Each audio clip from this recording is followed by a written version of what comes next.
Como decía, les doy la bienvenida a todos y cada uno de ustedes a este tercer módulo que tiene que ver con propagación de ondas electromagnéticas en medios abiertos, ¿cierto?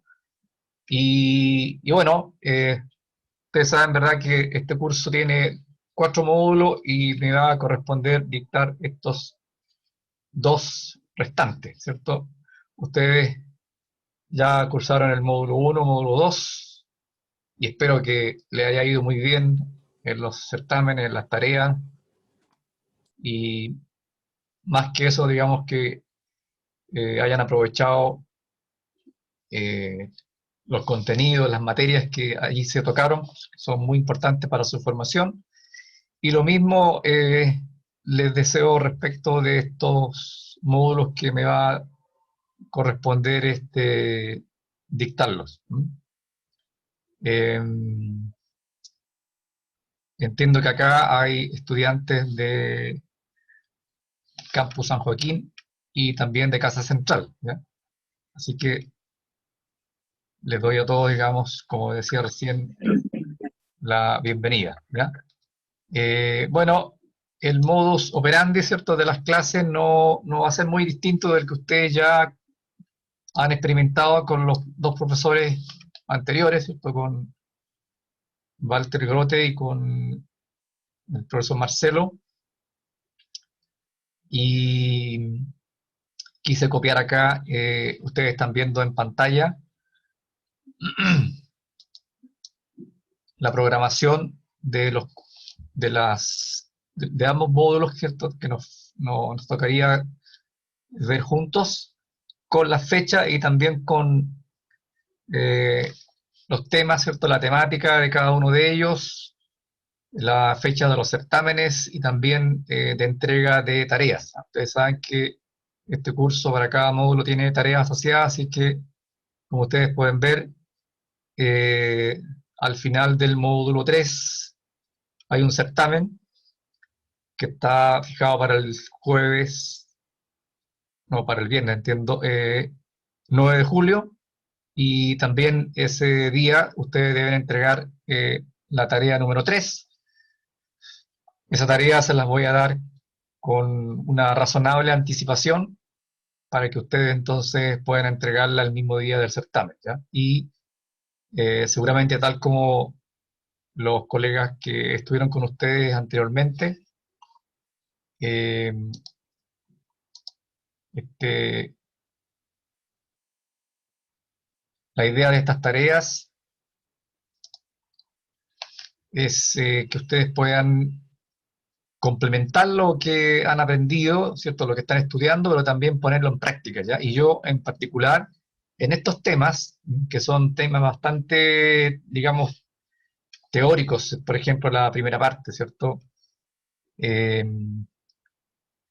en las tareas, por lo menos, ¿cierto?, en la tarea 3, les voy a dar problemas a desarrollar, ¿ya?, que les permita poner en práctica las cosas que vamos a ver acá en clases, ejercitar, ¿cierto? Y también, y eso es importante para que ustedes lo sepan, de alguna forma un ejercicio preparativo para el certamen correspondiente. Es decir, eh, por ejemplo, la tarea número 3, ¿cierto?, que ustedes deberían entregar el mismo día del certamen, 9 de julio, esa tarea contendrá problemas, algunos muy similares a los que yo he puesto en certámenes de años anteriores, ¿no?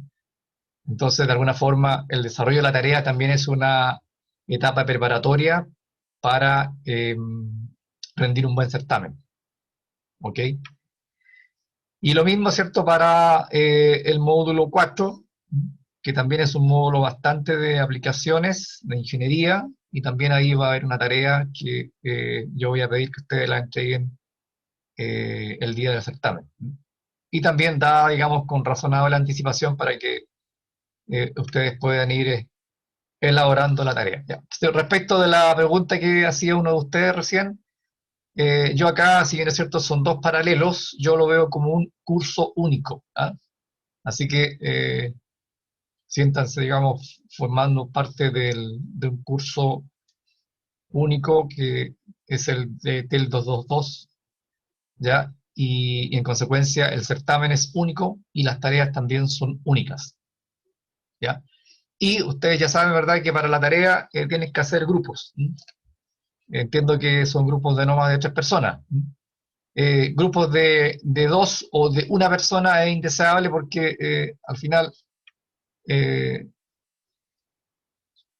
no está dentro de la idea, digamos, que en algún momento nosotros pensamos cuando dijimos, bueno, eh, que las tareas las puedan realizar con trabajo de equipo, ¿ah? Trabajo de equipo es también una competencia que es bueno que ustedes puedan desarrollar. En consecuencia, ¿cierto? El trabajo en equipo en las tareas implica que haya más de una persona. Así que hagan grupos, bueno, deben estar constituidos ya los grupos de A3 y para que resuelvan estas tareas. Ahora, una indicación, ¿ya? Porque claro, el trabajo en equipo no significa de que uno o dos hagan la pega y un tercero, ¿cierto? O un segundo y un tercero quedan mirando expectantes de lo que hizo su compañero o sus compañeros. Ya, la idea del trabajo de equipo es que ustedes cuando resuelvan las tareas trabajen los tres, ¿ah? Se compenetren en lo que están desarrollando, ¿ah? Y sepan, bueno, cuál fue la respuesta, ¿cierto? Cómo se elaboró, porque, como lo dije hace un rato, ese trabajo previo va a ser súper útil y preparatorio para el certamen correspondiente. Así que eh, véanlo así, ¿ah? Y ustedes se van a dar cuenta por el tipo de problemas que yo voy a dar, el tipo de preguntas que yo a veces hago, digamos, en las clases, y sin duda cuando tengan que rendir el certamen correspondiente. Otra, tal vez, no sé si los colegas anteriores también han incluido dentro de sus clases, yo acostumbro a dar desafíos, ¿ah? Desafíos a veces clase a clase u otras veces de una semana para la siguiente. ¿Ya? Y el desafío generalmente es un problema donde lo que hemos visto o lo que vamos a ver se aplica. ¿Mm? Entonces muchas veces también uso ese desafío, ese problema, para profundizar en la materia. ¿Mm?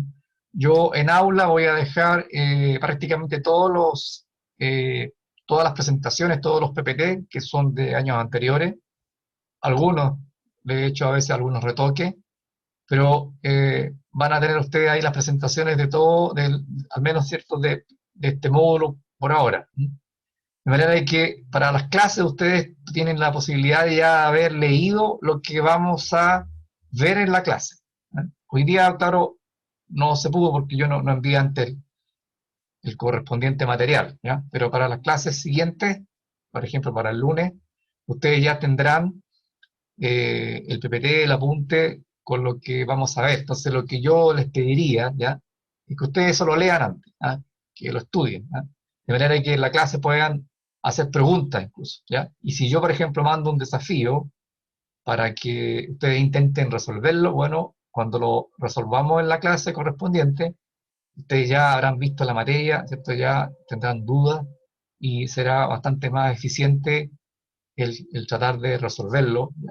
A lo mejor no en el detalle así de cálculo por cálculo, pero sí, digamos, en la orientación y en el procedimiento, ya que eso es lo importante.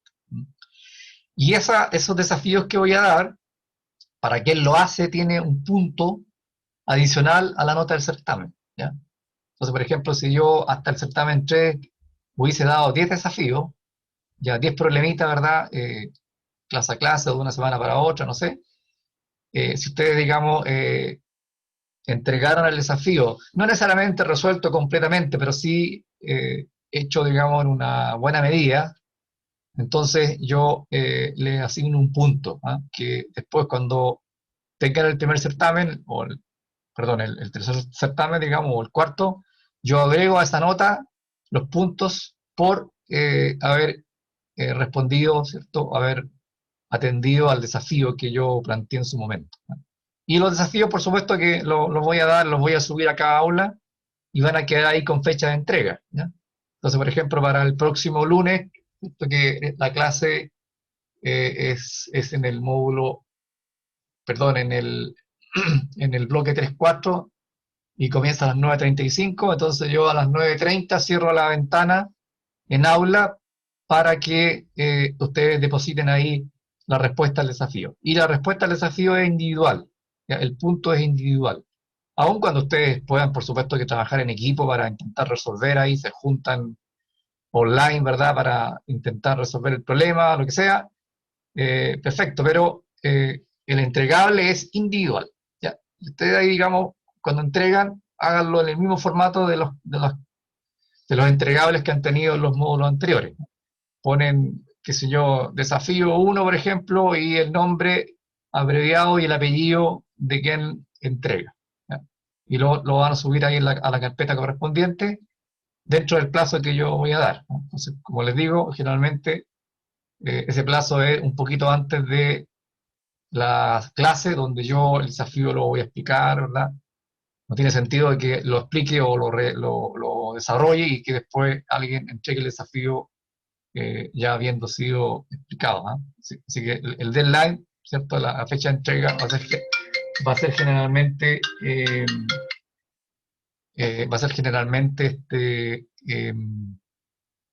un poquito antes de la clase correspondiente, ¿ya? Así que estén atentos a esos correos que yo les voy a enviar, ¿ya? Generalmente cuando subo el desafío yo les anuncio por aula eh, que el desafío ya fue subido ya, ¿no? Y normalmente lo hago un par de días con anticipación. Nuestras clases están bastante separadas en la semana, lunes y viernes, así que para el día viernes probablemente a más tardar el día miércoles subo el desafío, ¿ya? Y para el día lunes, a más tardar el día viernes o sábado en la mañana, les envío el desafío para que tengan por lo menos un día antes para trabajar, ¿ok? Eso en cuanto a la modalidad, digamos, de trabajo. No sé si tienen alguna duda, alguna inquietud. Las clases, tal como está haciendo ahora, yo las estoy grabando y el mismo día de la clase, durante la tarde en estos casos, ¿cierto? Subo, digamos, la grabación para que quienes por razones personales, ¿cierto? No pudo asistir a la sesión, a la clase, pueda después verla, escucharla, ¿ok? Y las voy a dejar la grabación, la sesión, justamente después del PPT, digamos, del material que yo usé para dictar la clase. Por ejemplo, ahora, ¿cierto? Estoy presentando esta programación y después vamos a entrar acá ya al contenido mismo de la clase de hoy día, que son ecuaciones de Maxwell, ¿ya? Entonces, ustedes van a encontrar ahí en aula la PPT, digamos, de la sesión del día eh, 4, ¿cierto?, de junio, ¿ya? Y debajito, video de la sesión, ¿ya? Así que todo así, digamos, ordenadito. Y los desafíos los voy a colocar ahí en la parte donde dice actividades, ¿ya? Ahí, desafío, entrega el desafío número 1, ¿no? Ustedes ahí van a pinchar, van a ver el problema, ¿cierto?, el editable, y también ahí van a saber que tienen el plazo hasta tal día y tal hora para entregar el desafío correspondiente, ¿ya? ¿Alguna pregunta, jóvenes? ¿Alguna duda, alguna inquietud? ¿Algo que quisieran de pronto proponer en la dinámica de las clases o algo que hayan aprendido de las clases anteriores y quisieran que se pudiera ahora modificar, orientar? Estoy atento a aquello. Ah, y lo otro que me olvidé es que también tengo horario de consulta, ¿ah? Normalmente los días lunes y miércoles en la tarde, ¿ya? Y también jueves yo tengo tiempo para atender consultas. Así que voy a colocar después en la misma aula un horario porque el día lunes y miércoles tengo para otro curso que estoy dictando y entonces tal vez habilitaría el día jueves también en la tarde, normalmente entre 3:30 y 5, como horario de consulta, ¿ya?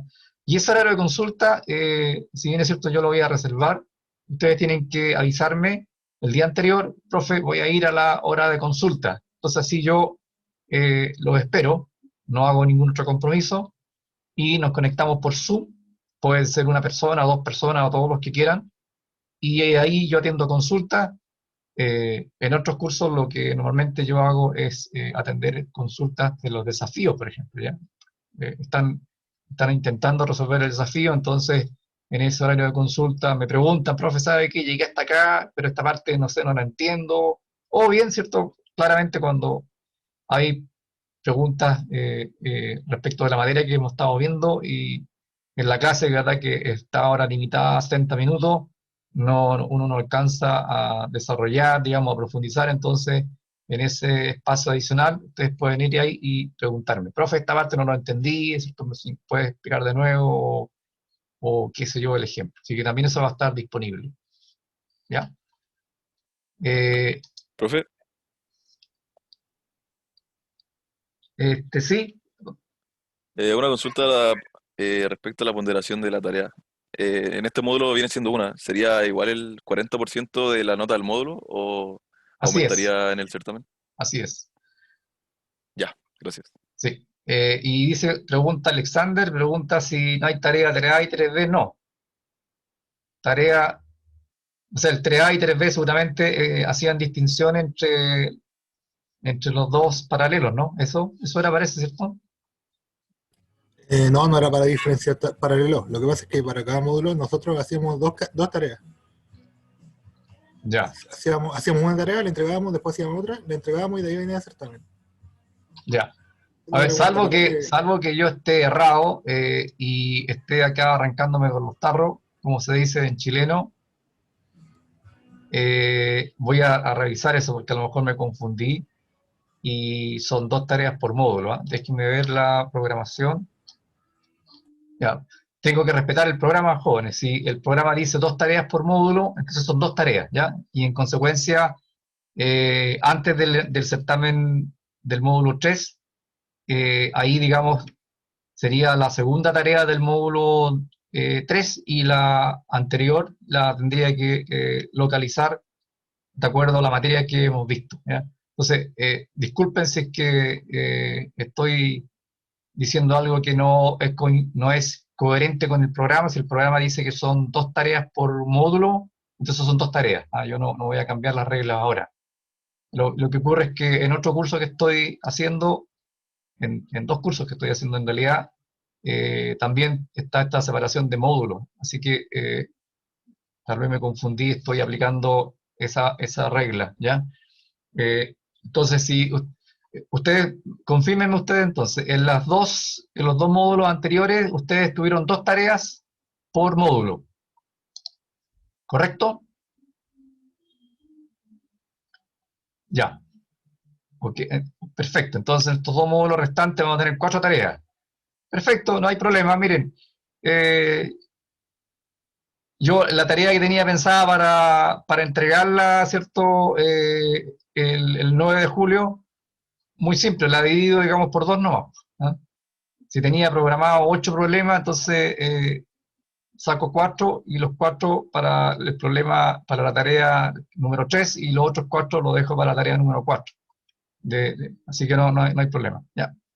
Lo que sí voy a fijar bien la fecha de entrega de la primera tarea del módulo 3. ¿Ok? Y respecto de los plazos, ya, respecto de los plazos, miren, mis tareas, ¿verdad? No son largas, son problemas, como les decía recién, problemas casi como ejercicios que están en envergadura entre los desafíos y los problemas de certamen. Así que son para desarrollarlo. No requieren, yo no voy a hacer como tarea trabajos de investigación, donde tengan ustedes que ocupar mucho tiempo en buscar información, sino que básicamente los voy a orientar a que ustedes, en base a la materia que hemos visto, desarrollen problemas de aplicación de ingeniería. ¿Ya? Así que no deberían tener problemas con los tiempos. ¿Ok? Así que bueno, gracias por el feedback. Ya estaba aquí cometiendo, digamos, un error, pero es rápidamente subsanable. ¿Ya? Dos tareas por módulos y los voy a distribuir en el tiempo de manera razonable para que entonces puedan tener el espacio y el tiempo para responderlo de manera oportuna. ¿Ok? Ya. Jóvenes, ¿alguna otra pregunta más? Si no, vamos a nuestro tema. Parece que no. Ya. Bueno, el tema que me corresponde iniciar en este módulo son ecuaciones de Maxwell, ¿ya? El módulo se llama ecuaciones de Maxwell y ondas electromagnéticas, ¿ya? Pero hay como subtemas, ¿cierto?, dentro de este módulo que están acá indicados en este temario, ¿ya? Como ustedes pueden ver acá, ecuaciones de Maxwell, ¿cierto? Ondas electromagnéticas, plana y uniforme, condiciones de frontera y vector de Poynting, transmisión y reflexión de ondas electromagnéticas, plana y uniforme, y guías de ondas rectangulares. ¿Ok? Este es un contenido bastante interesante, muy bonito. Este módulo, ¿cierto? Si bien es cierto, tiene su desafío matemático, de ingeniería, etcétera, del punto de vista de tema, es muy apasionante, ¿ya? Así que yo espero tratar de conquistarlo a ustedes, de atraerlos, para que esto lo estudien con ganas, con entusiasmo. Y hay que hacer, por supuesto, un cierto esfuerzo, ¿ya? Así que lo primero que quiero revisar hoy día, y lo otro que quiero también que me ayuden, porque todavía no incorporo los 70 minutos de cada bloque, estoy todavía con la hora y media en la cabeza, entonces yo quiero que ustedes así tipo 13:20 más o menos, una 20, ¿ya? Me avisen, profe, faltan 5 minutos para que termine la clase, ¿ya? Así yo redondeo los 5 minutos y no les tomo tiempo porque a veces me olvido y me paso, ¿cierto? Me entusiasmo ahí en la explicación y les tomo tiempo a ustedes o algunos comienzan ya a retirarse y es triste quedarse solo hablando acá, así que avísenme 5 minutos antes de que comience la clase, así con un mensaje ahí en el chat, ¿ya? Y yo aprovecho, ¿cierto?, de redondear, ¿ok? Así que les pido ese favor. Bien, dado que no les envié antes ningún desafío, así que vamos a ir acá un poquito como a lo teórico, pero que yo creo que es necesario, y prácticamente va a ser para ustedes a lo mejor un recordatorio de lo que han visto en la física, y también, por supuesto, lo que han estudiado ya en las matemáticas. Bueno, el primer tema, ¿cierto? El tópico en este módulo son ecuaciones de Maxwell, ¿ya? Ecuaciones de Maxwell, ¿cierto? Ustedes sería interesante que en su tiempo libre ahí pudieran meterse a internet, a Wikipedia, qué sé yo, y investigaran de quién fue James Maxwell, ¿ya? Y el aporte que él hizo a la ciencia y qué sé yo, algunas otras cosas pintorescas que a veces salen de los científicos, ¿no? Y en el caso de Maxwell, ustedes van a ver que la contribución que él hizo es fantástica. O sea, todo lo que hoy día sustenta las comunicaciones, ¿ya? Todas estas comunicaciones, ¿verdad?, que hoy día nos permiten, por ejemplo, estar así comunicados a distancia, masivamente, con audio, con voz, ¿ya? Y con todos estos recursos que nos ofrecen las redes sociales, todo eso, ¿verdad? La base, ¿cierto?, científica de eso, lo que hace posible que se haya hecho ciencia y que se haya hecho tecnología e ingeniería que sustenta toda esa infraestructura, viene de este caballero. Bueno, no solamente de él, por supuesto, ¿cierto? Pero el aporte de él es que él integró leyes del electromagnetismo particularmente estático, ¿ya? Lo integró para el caso variante en el tiempo, ¿ya? Y construyó digamos, lo que nosotros denominamos las ecuaciones de Maxwell, ¿ya? Hay una controversia histórica en realidad ahí de que fue otro científico, Heaviside, ya el que en realidad hizo esto mismo, pero que Maxwell por alguna razón apareció. Eh, no sabemos, pero de todas maneras, independiente si haya sido él o Heaviside, eh, el aporte que hicieron estas personas a la ciencia es pero muy importante. Así que vamos, digamos, a construir estas ecuaciones de Maxwell, ¿ya? Bueno, las cantidades físicas, ¿cierto? Y básicas que nosotros vamos acá a manejar, ya son los campos eléctrico y magnético, ¿ok? Y los campos eléctricos y magnéticos siempre lo hemos nosotros visualizado, modelado o representado a través de lo que ustedes conocen, ¿cierto?, como el campo eléctrico, ¿ya? Ese que está ahí, ¿verdad? Y que lo colocamos como una letra E y con un vector arriba porque es una función vectorial, ¿ya? Y que está en unidades de volt por metro, ¿ok? Y vamos a ser todavía un poquito más preciso y vamos a hablar de intensidad, ¿ya?, de campo eléctrico, ¿ya? Intensidad de campo eléctrico cuando nos refiramos al campo eléctrico, ¿ok? ¿Ya? Y lo mismo cuando nosotros hablemos de campo magnético, ¿cierto?, que ustedes ya lo conocen ya a través de la letra B, ¿ya? Cuando nos refiramos al campo magnético y estemos en presencia de la letra B, distingamos que vamos a estar hablando de densidad de flujo magnético, ¿ya? Densidad de flujo magnético, ¿ok? Y fíjense, ¿cierto?, que la unidad que tiene es Weber por metro cuadrado. Cada vez que estemos dividiendo por metro cuadrado, ¿cierto?, porque estamos calculando, ¿verdad?, la variable esta por unidad de superficie. Cuando estamos hablando por unidad de superficie, por ejemplo, ¿cierto?, generalmente, o podría ser por unidad de volumen también, ¿verdad? ¿Ya? Generalmente uno habla, digamos, de densidad, ¿ya? Densidad de flujo magnético en este caso, ¿ya? Ya sabemos, ¿cierto?, que después vamos a hablar del vector H, pero cuando hablemos del vector H, ¿cierto?, que ustedes recordarán amperes por metro, ahí vamos a hablar de intensidad de campo magnético, ¿ok? ¿Ya? Intensidad de campo magnético, pero cuando hablemos de D, es densidad de flujo magnético, flujo por unidad de área, ¿ok? Weber, ¿cierto?, por unidad de área, metro cuadrado, centímetro al cuadrado, ¿ok? Y cuando hablemos de campo eléctrico, ¿cierto?, cuando estemos en presencia de la letra E, ¿verdad?, intensidad de campo eléctrico, ¿ya? Pero un pariente de la intensidad de campo eléctrico, ¿cierto?, es la densidad de flujo eléctrico, ¿ya? Que ustedes saben, ¿cierto?, a través de la permitividad, que es una característica del medio, permitividad eléctrica, yo entonces obtengo la densidad, ¿ya? Entonces fíjense que esto, ¿verdad?, es pariente del... tenemos acá, ¿ya?, densidad, densidad, densidad, ¿cierto?, de flujo eléctrico, densidad de flujo magnético, ¿ok?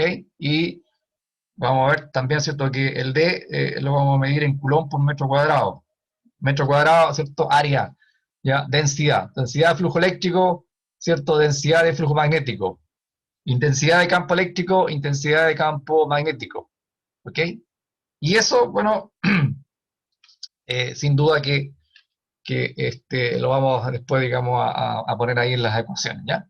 Así que esa primera distinción, ¿ya? Y lo otro que es algo que ustedes probablemente ya lo han escuchado de los colegas, miren, si ustedes hacen un cálculo de campo, de intensidad de campo eléctrico, magnético, densidad de flujo eléctrico, densidad de flujo magnético, y llegan a un valor, si a ese valor ustedes no le colocan al lado la unidad, no sirve de nada, ¿ya? Así que en indicar las unidades, ¿cierto?, para la densidad de flujo eléctrico, tener claro, ¿verdad?, que es coulomb por metro cuadrado, ¿cierto? Para la intensidad de campo eléctrico, ¿cierto?, que es volt por metro.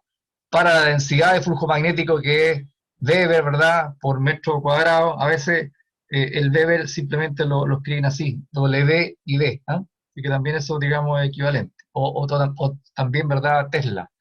Pero acá nosotros vamos a usar ese nombre, Weber por metro cuadrado, ¿ya? O, ¿cierto?, en el caso de intensidad de campo magnético, amper por metro, ¿ya? Así que cada vez que ustedes, más adelante, cuando hagan cálculo, si no le colocan, ¿verdad?, esta unidad, puntos menos, ¿ya? Porque en ingeniería tenemos que ser precisos, ¿ya? No podemos andar a medias, ¿ah?, a medias tintas, ¿ya? Si no le colocamos nombre y apellido a las cosas, no tenemos información completa. Y eso en ingeniería es necesario, es clave, ¿ah? Si no, se nos cae el puente, ¿cierto? Si no, se nos cae el avión y qué sé yo, bien la comunicación es interferida, digamos, se corta, etc. Así que tenemos que aprender a ser rigurosos, ¿ya? Y bueno, esta variable, ¿verdad? Estos campos eléctricos y magnéticos, ya en realidad nosotros no lo podemos medir directamente, ¿ya? Y una forma de medir la presencia de un campo eléctrico o magnético es cuando uno coloca una carga de prueba, ¿ya? Que podría ser, digamos, un electrón, que ustedes saben que tiene como valor de carga Q, ¿ya? 1,90 algo por 10 elevado a menos 19, qué sé yo, esa es la carga, digamos, del electrón, ¿ya? Y si esa carga yo la coloco, ¿verdad?, en un medio donde hay presencia de campo eléctrico, ¿verdad?, o de campo magnético, sobre esa carga se va a ejercer una fuerza, ¿ya? Una fuerza. Y si esa fuerza, ¿cierto?, mueve la carga, entonces se realiza un trabajo. Estas cosas ustedes las han estudiado en la física, así que no es novedad lo que estoy hablando. Lo que quiero decir con eso es de que el campo eléctrico y magnético yo no lo puedo medir directamente, sino que tengo que colocar una carga de prueba para ver la presencia, ¿ya? Si se ejerce la fuerza sobre una carga que está estática, entonces claramente tengo presencia de campo eléctrico. Y si yo además, ¿cierto?, esta carga la muevo, que por ejemplo podría ser una corriente, ¿ya? La trayectoria ya también se va a ver afectada porque si hay presencia de un campo magnético, ya el producto cruz entre la velocidad y la densidad del flujo magnético ya va a aportar a la fuerza ya ejercida sobre la carga, ¿ya? ¿Ok? Y eso va a alterar, por supuesto, que también la velocidad. Entonces, voy a modificar la trayectoria, ¿ya? Así que, raya para la suma, ¿cierto? Estos campos son efectos a distancia y que yo los voy a poder eh, evidenciar colocando una carga de prueba y viendo la fuerza que se ejerce sobre ella, ¿ok? Y bueno, acá están las otras dos cantidades básicas que mencioné en la slide anterior. La intensidad de campo magnético, amperes por metro, ahí ustedes ven la unidad, y la densidad, ¿cierto?, de flujo eléctrico, coulomb por metro cuadrado. ¿Ok? Bien. Las relaciones que hay entre las densidades y las intensidades, ya está aquí en este cuadrito que está encerrado, achurado con color verde. Espero que todos vean ustedes ahí el verde, ¿ya? Y estas intensidades se relacionan con las densidades según las características que tiene el medio, las características eléctricas y magnéticas, ¿ya? Entonces ustedes pueden ver, por ejemplo, que la densidad de flujo eléctrico se relaciona con la intensidad de campo eléctrico a través de la permitividad eléctrica, ¿ya? Y que está dada, como ustedes ven acá, ¿cierto?, en faradios por metro, ¿ok? Es una constante por unidad de longitud, faradio por metro, ¿ok? La densidad de flujo magnético se relaciona con la intensidad de campo magnético a través de la permeabilidad magnética, μ, ¿ya? Y que está ese μ dado en Henry por metro, ¿ya? Y otra cantidad básica que no la mencioné anteriormente, pero que para ustedes, como telemáticos, ¿verdad?, no debe ser extraña, ¿ya? Porque ustedes saben de electrónica, saben de corriente en circuito, etcétera. Ya lo vieron en la primera parte de este módulo, también lo vieron en el módulo anterior de líneas de transmisión, ¿ya? En los conductores hay corrientes de conducción, ¿ya? Agrego este adjetivo corriente o apellido corrientes de conducción porque después vamos a hablar de corrientes que no son en el sentido usual de electrones y huecos yendo para una y otra dirección, sino que se llaman corrientes de desplazamiento, ¿ya? Pero la corriente de conducción que estoy acá indicando, ¿cierto?, se relaciona con el campo eléctrico si es que el medio tiene conductores, ¿ah? Si el medio tiene una conductividad. Si no tiene conductividad, ¿cierto?, si no hay portadores disponibles, no hay huecos electrones disponibles, no hay electrones, no hay carga, entonces esa conductividad, ¿verdad?, es cero. Y si es cero, ¿verdad?, entonces no hay corriente de conducción, aún en presencia de campo eléctrico. Es lo que ocurre en el espacio. En el espacio libre no hay carga, ¿ya? Entonces puede haber campo eléctrico, y campo magnético, ¿cierto? Cuando las ondas se propagan en el espacio libre, ¿ya? Existen el campo eléctrico y el magnético, pero no hay corrientes de conducción, porque la conductividad en ese espacio libre o vacío, ¿cierto? Nosotros la asumimos como cero.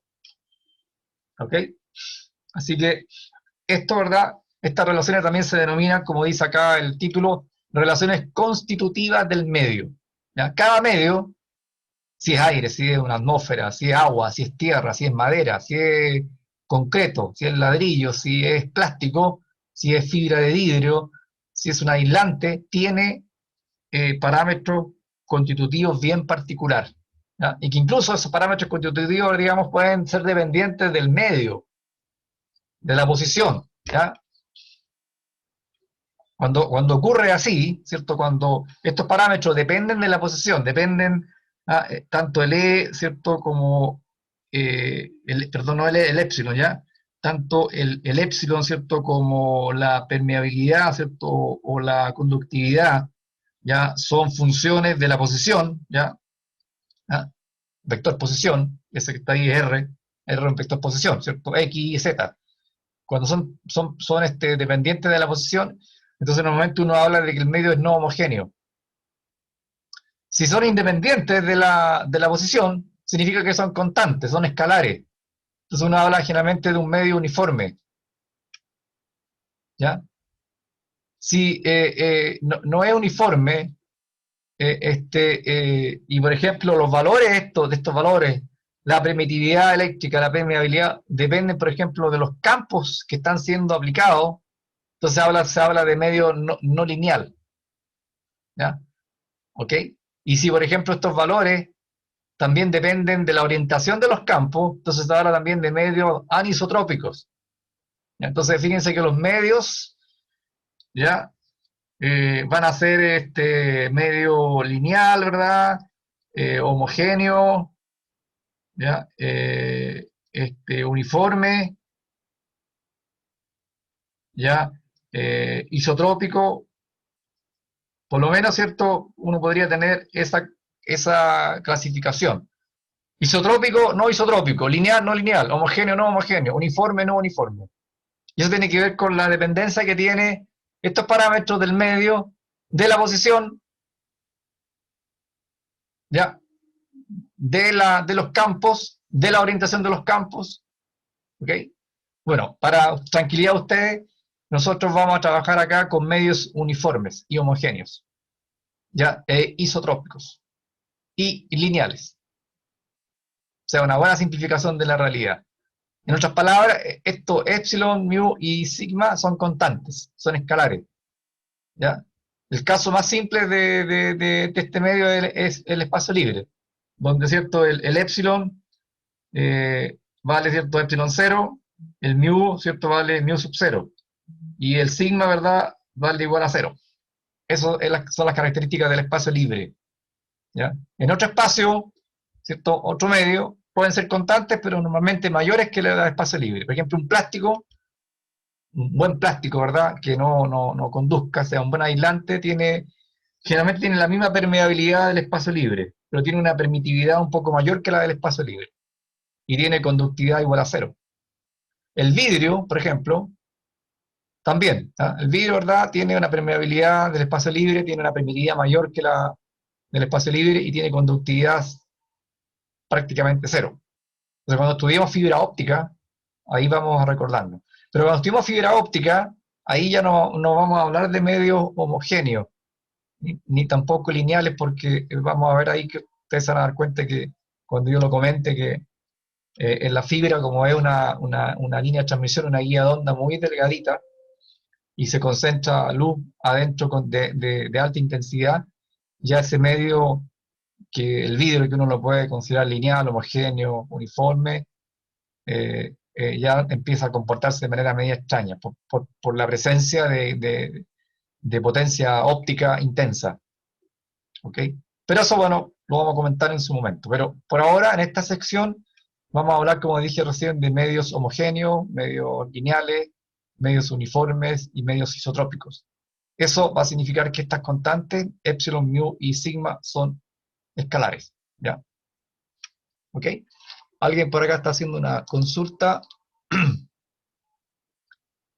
Eso sería un medio irregular. A ver, José Ignacio, si pregunta, para entenderte mejor la pregunta, ¿a qué te refieres con un medio irregular?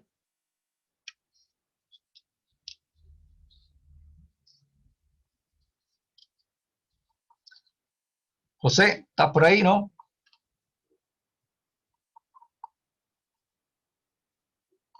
Ya, parece que Sí, hola, ¿me escuchó?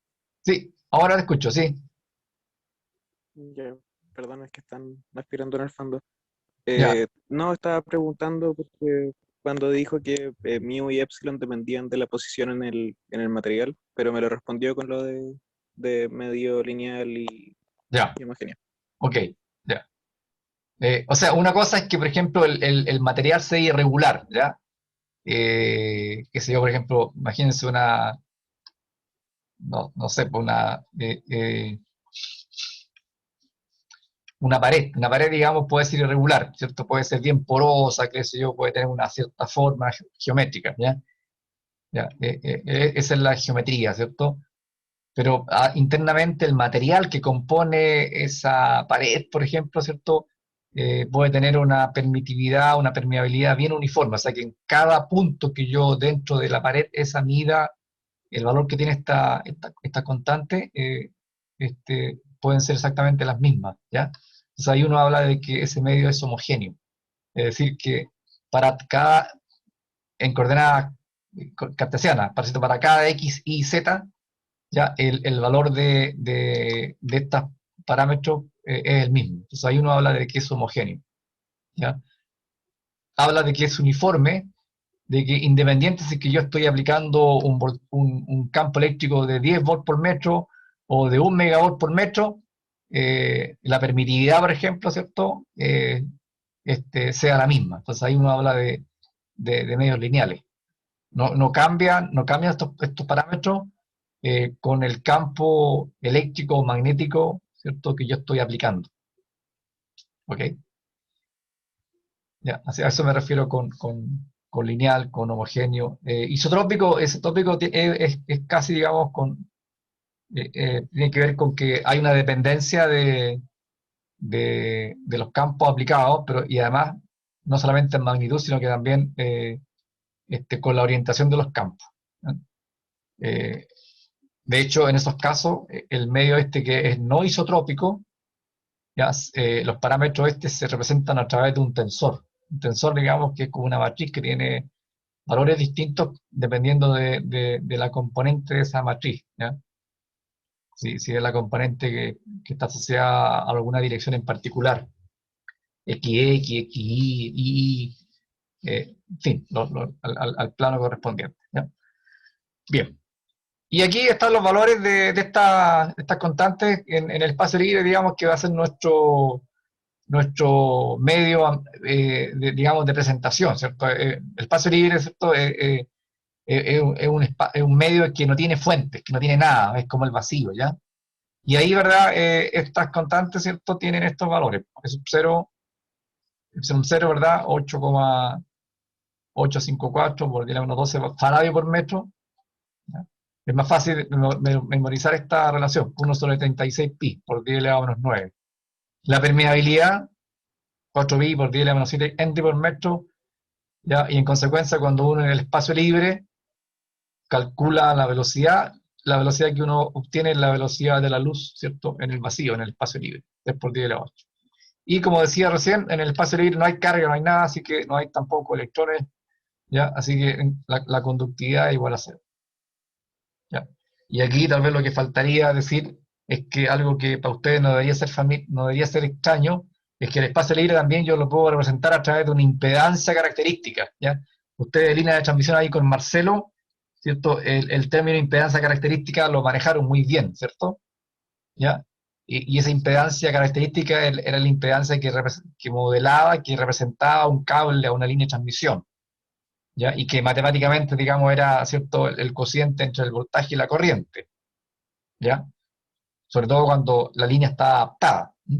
Bueno, acá lo mismo, nosotros podemos tomar el campo eléctrico y el campo magnético y hacer el cociente entre ellos, y vamos a tener también una impedancia ya, que en vez de llamarse impedancia característica se va a llamar impedancia intrínseca, y que para el caso del espacio libre va a tener, ¿cierto?, ese subíndice 0, que es de espacio libre, ¿ya? Y, bueno, va a ser mu sub 0 sobre epsilon 0, y este tiene un valor que ustedes después lo van a usar muy bien, 120 pi ohm, ¿ah? O eso es también 377 ohms, ¿ya? Impedancia de espacio libre. Bueno, sobre eso vamos a hablar bastante más adelante, pero es para que también tengan ese dato. ¿Ya? Y ahora, en los 20 minutos que nos quedan, voy a tratar de ser lo más preciso y conciso posible para poder abarcar todo lo que... ¿ya? Pregunta acá Emiliano, ¿el aire se puede considerar como espacio libre? Buena pregunta, depende del aire, pues. Si el aire en la montaña, si el aire que habría, digamos, arriba de... Estoy en alta mar, ¿ya? ¿Cierto? O estoy en el desierto o estoy en Punta Arena, ¿no? ¿Ya? Ese aire, ¿cierto? Tiene humedad, ¿cierto? Tiene cierta densidad y se puede alejar mucho, mucho, ¿verdad?, del espacio libre, ¿no? En realidad, ¿cierto? Espacio libre es donde no tengo nada, pero además la densidad, ¿ya? En términos de permitividad, son los valores que recién comenté, ¿ya? Así que, claro, uno puede asumir, ¿ya? Con una buena aproximación de que el aire, ¿cierto?, por lo menos no de baja altura, por así decirlo, uno podría decir que es más o menos cercana, ¿verdad?, al espacio libre, ¿no? De hecho, cuando más adelante nosotros diseñemos enlaces, vamos a decir ya en espacio libre, ¿no? Pero sabemos que en un enlace van a haber casas, van a haber montañas, van a haber el enlace puede ser sobre un lago, por ejemplo, y ahí, ¿verdad?, la presencia de esos cuerpos va a sacar esta condición de espacio libre, ¿eh? Pero sí, si uno no tuviera nada de eso y tuviera nada más que aire, uno podría decir, bueno, aire ya bien cercano al espacio libre, ¿ok? Y esto de infinito, bueno, la extensión, ¿cierto? Uno podría tener espacio libre en un medio confinado, no infinito, ¿ah? Uno podría crear, ¿verdad? Ustedes saben, las cámaras de vacío, ya ahí adentro uno podría tener espacio libre, ¿cierto? Pero circunscrito nada más que a esa zona, ¿ya? Si yo me extiendo, ya ahí tengo pared, tengo, qué sé yo, superficie límite, ¿ya? Entonces depende cómo uno defina el medio. Está confinado y tiene mu sub 0 y epsilon 0, y la conductividad es 0, bueno, uno dice ya es espacio libre en este medio confinado, hasta acá nomás, ¿no? ¿Ya? Si además ese espacio libre, digamos, se extiende infinitamente para todas partes, entonces ahí, bueno, ese espacio libre es infinito, ¿ya? Así que eso respecto a la pregunta que ha sido su compañero. Ya, aquí un repaso así más o menos rápido, ¿cierto?, para poder concluir un poquito este tema en esta clase, ¿ya? Mire, las ecuaciones de Maxwell, ¿ya? Como dije al comienzo, resumen el electromagnetismo e integran todo lo que nos convoca a nosotros, que son campos variables en el tiempo, ¿ah? Todo lo que es propagación electromagnética, las señales, ¿verdad?, que llegan al celular que ustedes manejan, la radio, la televisión, todo eso son ondas electromagnéticas que se propagan por el aire, ¿ya? Y obedecen a que la fuente, el origen, ¿verdad?, se debe a que hay corriente y voltaje, ¿ya?, en una antena, y que son corriente y voltaje que dependen del tiempo, son variables, ¿ya? Y ahí está justamente la impronta de Maxwell, ¿ya?, al integrar todas estas leyes que se estudiaron inicialmente en el caso electrostático y magnetostático, extenderlo ahora a variantes en el tiempo, ¿ya? Entonces, por ejemplo, la ley de Faraday, ¿ya?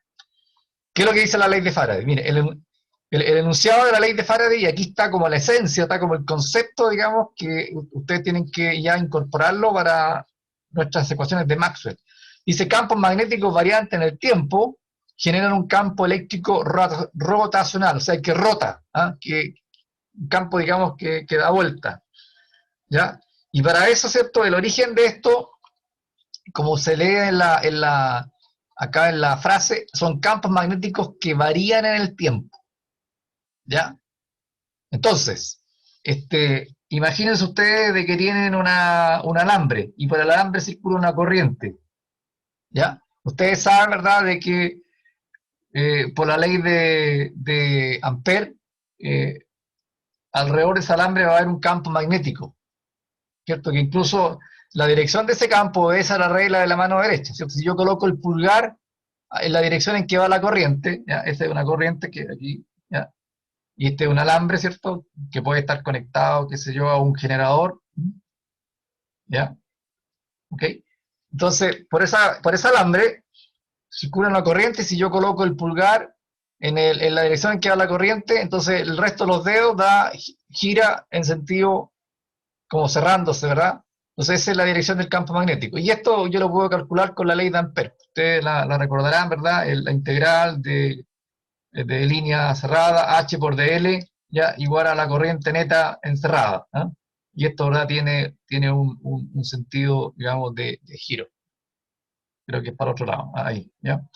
¿Ok? Y esto es un contorno, ¿ya? Entonces, ustedes pueden tener un alambre donde circula una corriente, y si hay una corriente, entonces hay un campo magnético, ¿ya? Y si ustedes, digamos, en esta zona, donde hay presencia de un campo magnético, ¿cierto?, de intensidad de campo magnético, ustedes definen este cuerpo que está acá, ¿ya? Este cuerpo que está aquí, digamos, ustedes lo definen porque hay presencia de campo magnético, ¿ya? Y en particular de flujo. Si yo a este H que generé por la corriente lo multiplico por el mu, creo que tengo el V, ¿cierto? Multiplico por el mu de lo que está del entorno al cable, al alambre, y tengo entonces la densidad de flujo magnético, el V por metro cuadrado que mencionamos hace un rato. ¿Ya? Tengo un flujo magnético. Flujo significa líneas de flujo magnético. Entonces yo acá ahora, ¿cierto?, en este medio que podría estar cerca del alambre, yo distingo mi flujo magnético en estas líneas, y yo ahora fíjense qué es lo que hago. Defino un volumen, un cuerpo, ¿ya?, y le hago un corte transversal. Este corte que está acá, transversal, y que tiene superficie S. La superficie S es la superficie esta transversal, abierta, y que está definida por este contorno C. C, digamos, es el contorno, ¿ya? Y S es la superficie que está definida por ese contorno. Y esta superficie transversal es un corte que yo le hice a un cuerpo que tiene volumen B, ¿ya? Con la gracia de que esa superficie transversal es justamente ortogonal, ¿ya?, al flujo que la está atravesando. ¿Qué flujo? El flujo magnético. ¿Ok? Entonces, fíjense, si V la densidad de flujo magnético, V por metro cuadrado. Como dije hace un rato, flujo por unidad de área. Entonces, si yo quisiera calcular cuál es el flujo, ¿ya? El flujo, ¿ya? Flujo magnético que atraviesa esta superficie abierta, esta superficie S, lo que tendría que hacer, ¿verdad?, es pararme en cada puntito, ¿cierto?, en cada, sí, digo, en cada puntito de esta sección transversal, y ahí, ¿verdad?, ver la densidad de flujo magnético y empezar a calcularla, ¿ya?, en cada área infinitesimal, como ustedes saben muy bien, ¿cierto? Yo definiría acá un área pequeñita, ¿cierto?, que le voy a colocar nombre de S, ¿ya? Y acá, ¿verdad?, en cada uno de esos puntitos yo multiplicaría esa área infinitesimal por la densidad de flujo magnético en ese punto. Entonces, ¿qué es lo que tendría? Fíjense, la unidad de V es V por metro cuadrado. Flujo por unidad de área, ¿ya? Y yo acá lo estoy multiplicando por área. Me queda entonces flujo. Pero eso lo hice ahí nomás. Y a mí me interesa en toda la superficie. Entonces, ¿qué es lo que tengo que hacer? Ahí le pido ayuda a los matemáticos, entonces hago la integral. ¿Ah? Sumo todos esos productos, ¿cierto?, de S por el V que yo podría medir acá. Y la sumatoria de todo eso, ¿verdad?, si lo hago eso en cada puntito, en cada sección infinitesimal, ¿ya?, calcularía el flujo que está atravesando toda esta área transversal. Y eso pues, matemáticamente no es otra cosa que esta integral que tienen acá. Esta integral que tienen acá, fíjense, es la integral, ¿ya?, de la densidad de flujo magnético por ds, ¿ya?, en toda la superficie S. Entonces, cuando yo resuelvo esta integral, lo que estoy haciendo es esta sumatoria de Riemann, que ustedes conocen muy bien, eso de las matemáticas, ¿ya? Así que todo lo que está en corchete es el flujo neto que atraviesa esta superficie, ¿ya? Nada más que eso. Y si ahora ese flujo, fíjense, varía en el tiempo, o sea, esta derivada es distinta de cero, significa entonces que el lado derecho existe, es distinto de cero. ¿Y qué es lo que me dice el lado derecho? Me dice, mire, ya, esta integral existe, y esta integral es de qué? Es una integral de contorno cerrado, una integral de línea. ¿Y en qué trayecto en particular? En el contorno. ¿Qué contorno? El que rodea la superficie S. ¿Ya? ¿Cierto? Entonces es como una integral que yo empiezo a calcular en todo este contorno, aquí. ¿Ya? Donde cada pasito, ¿verdad?, paso a paso, ¿cierto?, como dice el ministro París, ¿ya?, yo voy calculando ¿qué cosa? Voy calculando esto, ¿ya? El D, digamos, por cada DL, digamos, es el diferencial de longitud ahí que recorre el contorno, lo voy calculando y lo voy sumando. Bueno, esa es la integral, pues, integral de línea cerrada. Entonces, ¿qué es lo que estoy diciendo acá? Mire, si el lado izquierdo, ¿cierto?, es distinto de cero, ¿qué significa? De que hay un flujo que varía en el tiempo, porque la derivada, ¿cierto?, existe. Entonces, ¿cierto?, esto produce un campo eléctrico que está rotando. Y si está rodando, entonces es porque esta integral existe. Entonces fíjense que esta ecuación que está acá, la 3, dice matemáticamente lo mismo, ¿cierto?, que dice acá el enunciado. ¿Ya? Campos magnéticos variantes en el tiempo. ¿Ya? ¿Qué campos magnéticos? Bueno, el H que yo mencioné acá, que después lo llevo al B, densidad de flujo magnético variante en el tiempo. Calculo el flujo variante en el tiempo, por ende, variante en el tiempo. Producen un campo eléctrico que está rotando. Este campo eléctrico, ¿verdad?, existe en el contorno, está rotando.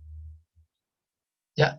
Entonces, después de eso, yo le pido otra vez ayuda a los matemáticos y ellos me dicen, mire, hay un teorema que se llama el teorema Stokes, que permite transformar una integral de contorno, ¿ya?, ¿cierto?, de un vector f, que en este caso nuestro, ¿cierto?, en el caso nuestro, ¿verdad?, ese vector f es el campo eléctrico, el que está al lado derecho de la ecuación que recién le mostré, lo puedo transformar, digamos, en una integral de superficie, donde ahora sobre el campo f yo aplico el operador nabla, el operador diferenciador vectorial, ¿ya? Vector nabla es en coordenada cartesiana, ustedes recordarán, ¿cierto?, es el vector unitario a su x por la derivada respecto de x más, ¿cierto?, el vector unitario,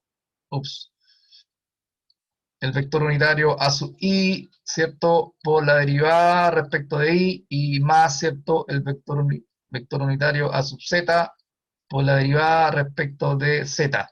¿Ya? Es un operador, ¿ya?, un operador vectorial, diferenciador. Entonces aquí está aplicado a través del producto cruz sobre este campo.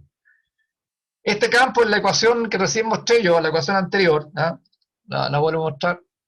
Esta ecuación acá, este teorema lo voy a aplicar sobre esta lado derecho de la ecuación, esta que está acá, ¿ya? Entonces el campo es ¿ya? Entonces, cuando yo realizo esa transformación, yo ese lado de la ecuación la transformo, digamos, en una integral de superficie.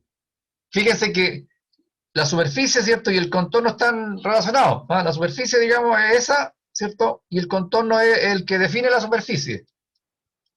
Así que están íntimamente ligados. ¿Ok? Entonces, fíjense que con esta ecuación, con este teorema de Stokes, La integral de línea yo la transformo en una integral de superficie. ¿Ya? Y si ustedes recordarán la ecuación anterior, en el lado izquierdo también tengo una integral de superficie. ¿Ya? Entonces, puedo hacer ese reemplazo que está puesto acá arriba. Fíjense, aquí está el lado derecho de la ecuación anterior. ¿Ya? Uso el teorema de Stokes, lo escribo así, y lo igualo al lado izquierdo de la ecuación que mostré antes, la 1,3. ¿Ya? Y ahora, ¿verdad? Como la derivada, ¿cierto?, respecto del tiempo es independiente de lo que ocurre en el espacio, son independientes, ¿cierto? Entonces yo puedo meter esta derivada dentro acá del integral.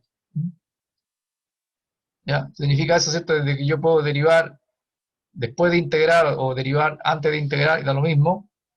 Entonces cuando yo realizo eso, y la superficie, fíjense que es arbitraria, el S, ¿verdad?, es arbitrario, entonces yo puedo igualar, ¿ya?, todo lo que está dentro de la integral. ¿Ya? Esto, ¿verdad?, como lo meto dentro de la integral, ¿ya? Entonces igualo lo que estoy integrando, porque como dice aquí, la superficie es arbitraria.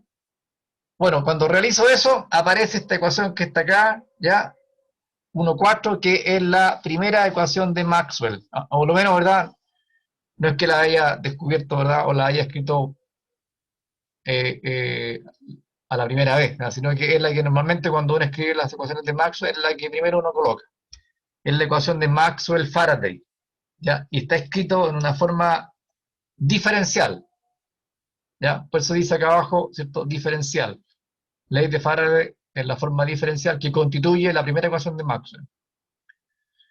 Y esta ecuación, en la forma en que está aquí puesta, diferencial, me dice de mejor manera, ¿ya?, lo que leímos hace un rato en el enunciado. ¿Ya? En el enunciado, ¿verdad?, campo magnético variante en el tiempo. Produce un campo eléctrico circulante. ¿Ya? Campo magnético variante en el tiempo produce un campo eléctrico circulante. Un campo eléctrico que gira. Fíjense, ¿qué es lo que tengo acá en el lado derecho? ¿Ya? Tengo este campo magnético que varía en el tiempo. Esta derivada existe. La derivada del flujo magnético respecto al tiempo existe. Entonces, cuando hay un campo magnético que varía en el tiempo, ¿cierto?, un flujo magnético que varía en el tiempo, entonces este lado de la ecuación es distinto de cero. Y si es distinto de cero, entonces significa que el rotor del campo eléctrico, no del campo magnético, el rotor del campo eléctrico, ya existe. O sea, hay un campo eléctrico que está rotando. Entonces, aquí fíjense que está en esta ecuación escrito elegantemente la ecuación de Faraday, ¿ya?, que dice de que si yo tengo campos magnéticos que varían en el tiempo, esos campos magnéticos que varían en el tiempo producen campos eléctricos que están rotando. ¿Ya? Y después vamos a ver, ¿cierto?, de que esos campos eléctricos son perpendiculares, digamos, a la orientación que tiene el campo magnético. ¿Ya? Entonces, esta, jóvenes, es la primera ecuación nuestra de Maxwell, y que, como vamos a ver un poquito más, es la que explica, o es la que ayudaría a explicar, de que por qué nos llegan ondas electromagnéticas a nuestro teléfono, o por qué nuestro teléfono es capaz de emitir ondas electromagnéticas. ¿Ya? Porque esto justamente explica esa onda en expansión que sale desde la antena transmisora, ¿cierto?, o desde mi teléfono y se propaga. Si esta cosa no existiera, ¿ya?, si los campos fueran continuos, o sea, si esta derivada no fuera igual a cero, no hay campo que rota. Y si no hay campo que rota, no hay campo que se propaga. ¿Ya? No nos estaría llegando ahora señal. Salvo que nosotros estemos al lado del alambre. Si estamos al lado del alambre, de la antenita, vamos a ver ahí un campo estático, magneto-estático, pero que si yo me alejo, ¿verdad?, ya hay un punto en que es igual a cero, porque decae exponencialmente. O perdón, decae, digamos, inversamente en relación a la distancia. ¿Ya? Así que esta ecuación es la primera y es la súper importante. ¿ya? Y me quedan 3 minutos, ¿verdad? Así que, miren, ustedes, yo les pido acá de que revisen las ecuaciones siguientes, ¿ya? Porque viene después la ley de Gauss, y acá nuevamente se hace algo parecido, ¿no? Y viene después de la ley de Gauss, donde otra vez, ¿verdad? Yo calculo acá el flujo eléctrico que está saliendo de una superficie, ¿ya? Y ese flujo eléctrico al final es igual a la carga que encierra la superficie. Entonces otra vez acá, con ayuda de los matemáticos, aplico otro teorema que se llama teorema de la divergencia. ¿Ya? Y cuando aplico el teorema de la divergencia, lo que estoy haciendo básicamente es transformar una integral de superficie en una integral de volumen. Pero ahora, ¿verdad? Introduzco el vector nabla, pero no con producto cruz, sino que con producto punto sobre el campo. Entonces aquí, ¿verdad? Está, fíjense, aplicado. Y cuando yo ya tengo, ¿verdad? Ahí la integral de volumen correspondiente, la igualo en la ecuación original y llego, fíjense que a esta ecuación diferencial, que es la forma diferencial de la ley de Gauss. ¿Ya? ¿Qué es lo que dice básicamente? ¿Ya? Si hay divergencia de flujo eléctrico, entonces significa que hay una carga neta, ya, que está encerrada por la superficie donde uno percibe este flujo eléctrico que está saliendo. ¿Ya? ¿Ok? Entonces, esta es la segunda ecuación de Maxwell, o tercera, pero que habla, digamos, de la divergencia de la densidad de flujo eléctrico. ¿Ya? Y está escrita en la forma diferencial, porque este operador, como lo dije recién, es un operador diferencial. Y después, ¿cierto? Está otra ley que ustedes probablemente bastante familiar. Ya, ya. Gracias por el aviso, joven. Pero solamente para terminar, no, permítame unos 2 minutos más. ¿Ya? Esta ley de Ampère, ustedes la conocen, ¿ya? Dice que si yo hago circular una corriente, entonces en torno al alambre por donde circula la corriente hay un campo magnético que está girando, ¿ya? Y que yo lo puedo calcular. Pero fíjense que si además, ¿verdad? Yo coloco un condensador en ese alambre, ¿ya? Y ese condensador, digamos, se construye con 2 placas paralelas y tiene entre medio un medio que no es totalmente aislante, podría de pronto fluir una corriente. Entonces, todo esto, ¿verdad? Genera un campo magnético que también va a estar circulando. Y eso se puede demostrar partiendo con esta ecuación de Ampère, pero que ahora, fíjense que yo la extiendo, ¿ya? El H por dl, ustedes ya lo sabían de lo que estudiaron, es igual a la corriente neta encerrada, ¿ya? Esa corriente que está indicada aquí como corriente total. ¿Pero qué corriente neta encerrada? ¿Ya? Según la figurita, la corriente de conducción. Y la corriente de conducción, tal como lo dijimos por ahí hace un rato, yo la puedo obtener, esa corriente de conducción, integrando, ¿verdad? Si yo acá esto lo ampliaro un poquito más, ¿ya? Tengo el alambre, ¿ya? Y aquí, ¿verdad? Ese alambre tiene una superficie, ¿ya? Transversal. Y yo podría, digamos, ahí en esa superficie distinguir una densidad de corriente de conducción. ¿Ya? Entonces, cuando yo integro en toda esa superficie esta densidad de corriente de conducción, tengo la corriente que está atravesando. Bueno, eso es justamente lo que está dicho en esta parte. ¿Ya?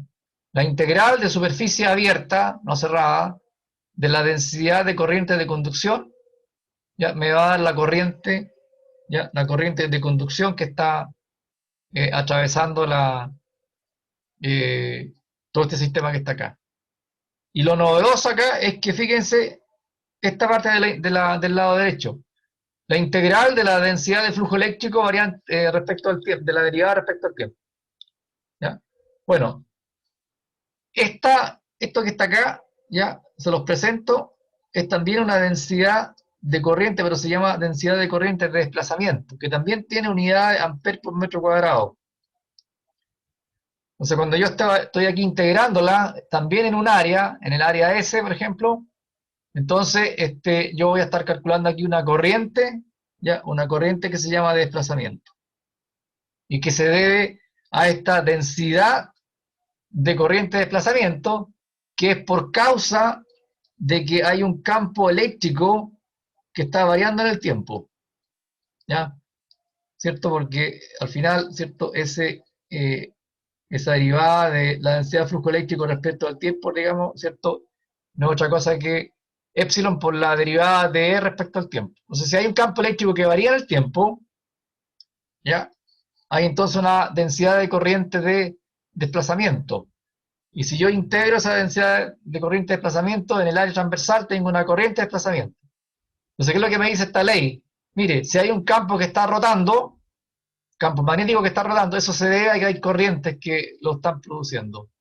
Entonces, otra vez con ayuda de los matemáticos, teorema de Stokes, transformo esas integrales de contorno cerrado, ¿ya? Y incorporo entonces ya el rotor del campo.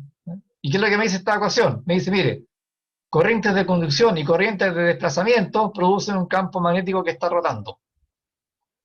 ¿Ya? Así que, y después, ¿verdad? Está la ley de Gauss, aquí no me voy a detener demasiado, ¿ya? Y después está la otra que se llama la ley de ecuación de continuidad, que esto es básicamente circuitos eléctricos, ¿no? Cuando ustedes hacen un corriente de malla, ¿verdad? O analizan un nodo, ustedes saben que la corriente que entra es igual a la corriente que sale, ¿ya? Bueno, y si uno hace la integral, digamos, en ese nodo, lo que uno, digamos, está haciendo es básicamente esto que está acá, ¿no? Y si hay flujo de corriente, ¿cierto?, de electrones y huecos que están saliendo, es porque entonces dentro de la superficie que yo aquí estoy definiendo hay una carga que está variando con el tiempo, ¿ya? Esta integral de volumen es integrar la carga en el volumen, y esta derivada, ¿verdad?, es decir que esa carga está variando, ¿ya? Entonces hay flujo, fíjense, hay flujo de carga que está saliendo de esta superficie, y eso se debe a que dentro de la superficie hay una carga que está variando con el tiempo. Eso es lo que dice la ecuación de continuidad, ¿ya? Entonces, bueno, ahí en el slide anterior, otra vez usando tema de divergencia, yo escribo esa misma ecuación, pero en la forma diferencial, ¿ya? A través de la divergencia. Bueno, todas las ecuaciones anteriores, y construyo esta tablita, y esta tablita, ¿verdad?, es lo que se conoce como las ecuaciones de Maxwell. En la primera columna está la forma diferencial, ¿ah?, que permite, ¿verdad?, ese aspecto conceptual, decirlo matemáticamente, pero muy bien. Y en la columna de la derecha está la forma integral, que esa forma integral pues, va a servir mucho para hacer cálculo y también para definir las condiciones de contorno, ¿ya? O condiciones de frontera, que vamos a verlas después más adelante. Entonces, jóvenes, para terminar, ahora sí, ya, esta figurita que está acá, yo les encargo que ustedes, ya, la dibujen en una cartulina, en un póster, y ese póster, ¿verdad?, lo instalen ahí en su pieza, en la pared o en el techo si ustedes quieren, todos los días, sobre todo los días lunes y viernes, la miren, ¿ya? Porque esto es como se dice las tablas, digamos, ya, de la ley del electromagnetismo. Todo lo que hoy día existe de telecomunicaciones, de electromagnetismo aplicado, se basa en estas leyes, en estas ecuaciones, ¿ya? Cualquier fenómeno de electromagnetismo aplicado, ¿cierto?, macro, nosotros lo vamos a poder modelar a partir de estas ecuaciones, le vamos a agregar nada más que las condiciones de borde, ¿ya?, que las vamos a ver más adelante, y con eso vamos a poder atacar, modelar, calcular, diseñar cualquier problema, digamos, de electromagnetismo. O sea, propagación, ¿verdad?, antena, fibra óptica, láser de comunicaciones, todo eso va a estar basado, digamos, en esto. Así que esto, jóvenes, es pero esencial, es la base del curso. Así que yo les pido de que ustedes repasen todo lo que está acá desarrollado en la PPT, ¿ya? Y vean la síntesis. Yo voy a dar para el próximo lunes un desafío donde esto ustedes lo van a aplicar. Entonces ahí van a tener que recordar un poquito de operador Nabla, el rotor, ¿cierto? La divergencia, para poder desarrollar el desafío que les voy a dar entre hoy día y mañana se lo envío, ¿no? Y lo revisamos el lunes y ahí ustedes si lo hacen, les recuerdo, si lo hacen, ganan un puntito para el certamen 3. ¿Ya? ¿Ok?